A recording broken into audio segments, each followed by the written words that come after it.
Everybody, this is Alessandro. Welcome back to my channel. What you're gonna see right now is a portion of one of my one-on-one lesson where it usually lasts for an entire hours where I give feedback to one of my students. In this case, the student submit to me a blocking for a shot and I was reviewing like a portion of this blocking.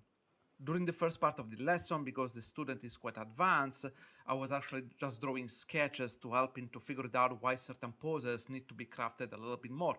All right, let's jump into it. So here, for example, one of the things I was telling the student is that the line of action needed to be a little bit stronger because at the moment this spine looked quite stiff and I wanted to see a little bit more separation in the leg, right? Improving the other leg silhouette as well, try to make it a little bit more oblique and diagonal. And also the other arms wasn't very visible. As you can see, the silhouette of the left screen arm is barely visible there. So I wanted to push the elbow a little bit more. And I didn't really like this kind of line of action for the right arms. It felt like a little bit too soft. So I wanted to have more contrast, see a little bit more the shape of the elbow, like improving the silhouette of the hands, right? And also at the same time making sure the head was a little bit more towards the center.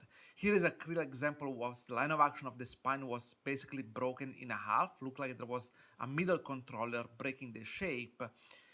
And I was highlighting this one and how the things are supposed to be fixed. The student told me he couldn't achieve the Maya, so very quickly we took the rigging Maya. I start to manipulate some of the controller to show to him how you can achieve that just by sometimes translating controller, rotating them until to achieve that nice line of action that we want. Sometimes we also have to adjust the clavicle and then show them that if you want, you can achieve exactly the line of action I was looking for, all right? So same stuff here, I was gonna reinforce the line of action I want.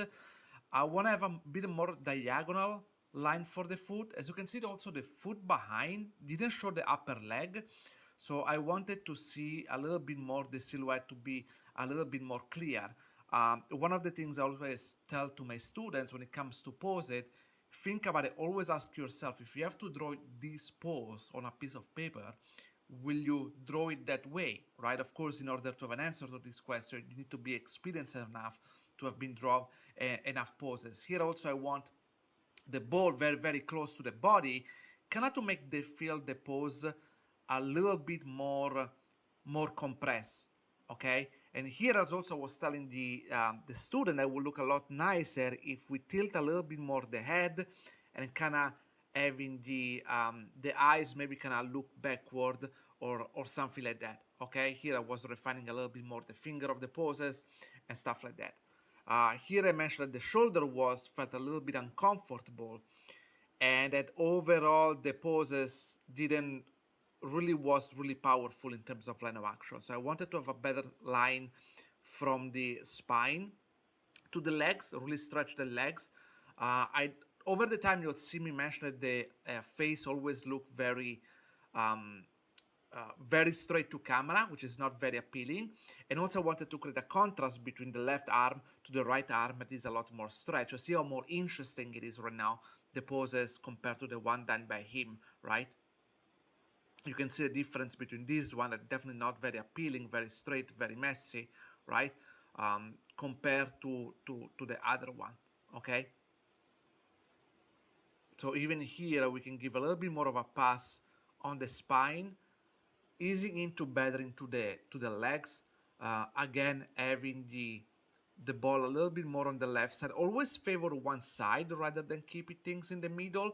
And again, make sure there is variety from one arm to another, right?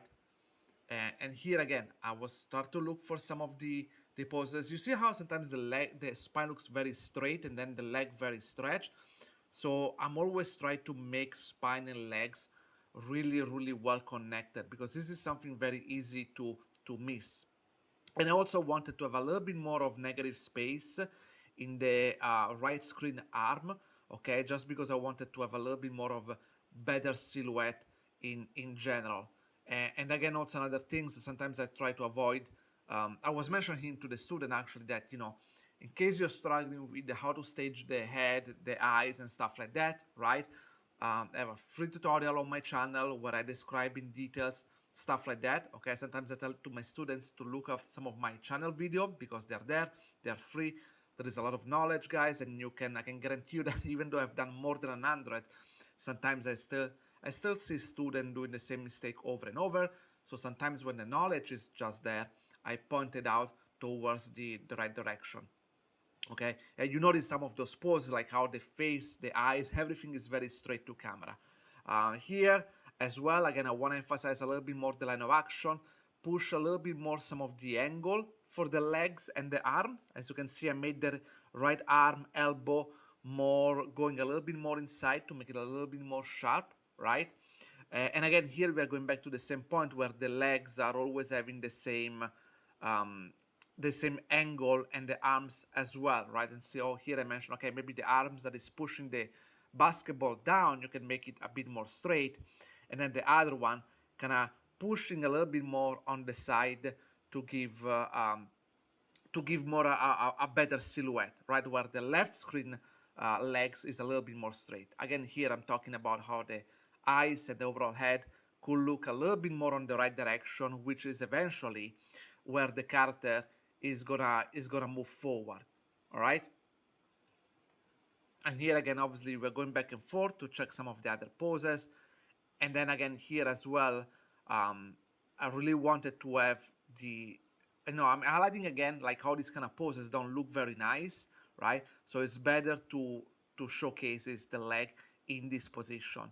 And this is something I will never stress about it, guys. Poses are extremely important. So when you do your main blocking, you better learn how to craft each single pose perfectly, because that's what I'm gonna make the difference between just copy a reference and do something more crafted, more unique, and they look a lot more artistic, guys. I hope you understand the message here. By the way, guys, if you really want to learn how to improve your poses even more, keep an eye on my LinkedIn and my YouTube, because I'm preparing a masterclass specifically on how to improve and craft poses, and in my opinion, this is something everybody needs to master.